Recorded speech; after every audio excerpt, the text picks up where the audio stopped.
નમસ્કાર મિત્રો, કેમ છો બધા? તમારો પાય જેમી પાછો આવી ગયો છે એક નવો મુદ્દો લઈને. યાર, હમણાં ચૂંટણીનો માહોલ છે તો મારા મનમાં એક વિચાર આવ્યો. આપણે બધા મત આપવા જઈએ છીએ અથવા નથી જતા, પણ ક્યારે વિચાર્યું છે કે આ બધું થાય છે કેમ? કો કહે છે હા, વિકાસ માટે મત આપીએ છીએ, તો કોઈ કહે છે અરે આપના નેતા છે એટલે આપીએ છીએ.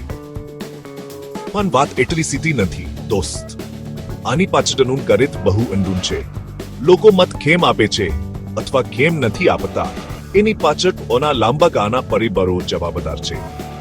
આપણી આસપાસનો સમાજ, આપણી આર્થિક સ્થિતિ, આપના વિચારો, આપનું કુટુંબ શું માને છે, નેતા કેવો છે, આપનો ધર્મ કેવો છે, આ બધી વસ્તુઓ આપના એક મત પર અસર કરે છે. યાર, આ તો એવું છે કે લગ્નમાં જમવા ગયા હોઈએ અને પ્લેટમાં શું લેવું એ નક્કી કરવાનું હોય. તમારી ફૂહ તમારી પસંદ બાજુવાળો શું લે છે અને મમ્મી પપ્પા શું કહે છે બધું જ જોવું પડે.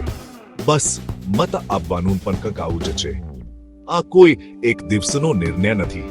આ તો વર્ષોથી આપણાના મગજમાં ચાલતી પ્રોસેસનું પરિણામ છે.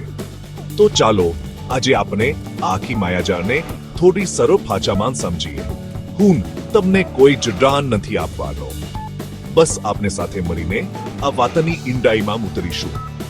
આપને અલગ અલગ કારણોને ઉદાહરણો સાથે સમજીશું, જેથી આગલી વખતે જ્યારે તમે વોટિંગ મશીન સામે ઊભા હો ત્યારે તમને ખબર હોય કે તમારા એક બટન પાછળ કેટલી બધી વાર્તાઓ જોડાયેલી છે.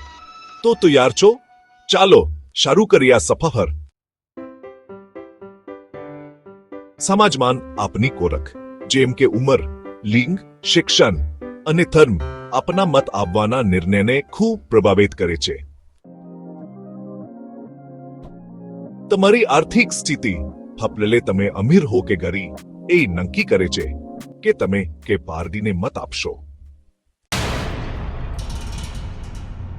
તમારી વિચારધારા, ભલે તે મૂડીવાદી હોય કે સમાજવાદી, તમારા રાજકીય ઝુકાવને આકાર આપે છે અને મતને દોરે છે.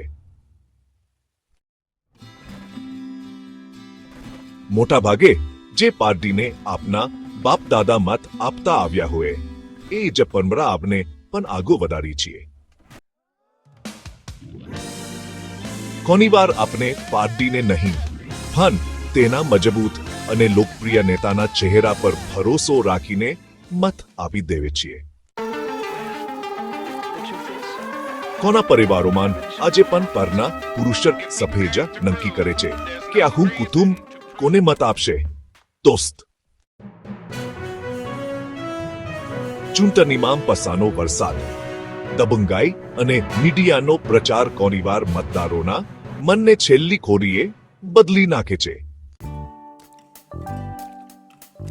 તો મિત્રો, જોયું તમે, મત આપવાની પ્રક્રિયા કેટલી જટિલ છે.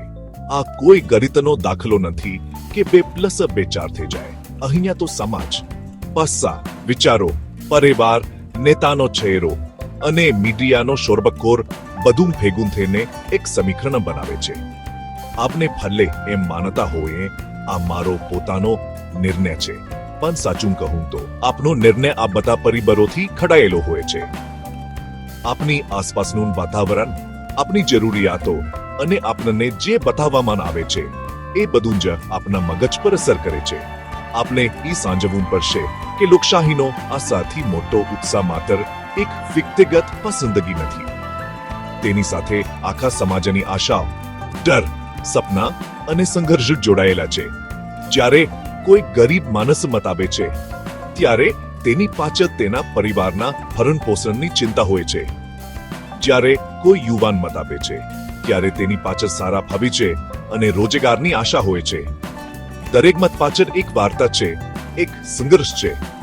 તો બસ મારે એટલું જ કહેવું છે કે આગલી વખતે જ્યારે પણ તમે મત આપવા જાઓ ત્યારે 1 મિનિટ માટે વિચારજો કે તમારો મત માત્ર તમારો નથી.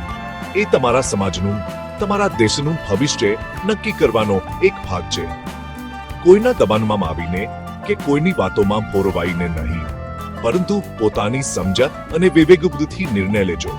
કારણ કે અંતમાન મત આપવો એ માત્ર આપનો અધિકાર નથી, એ આપની સૌથી મોટી જવાબદારી છે.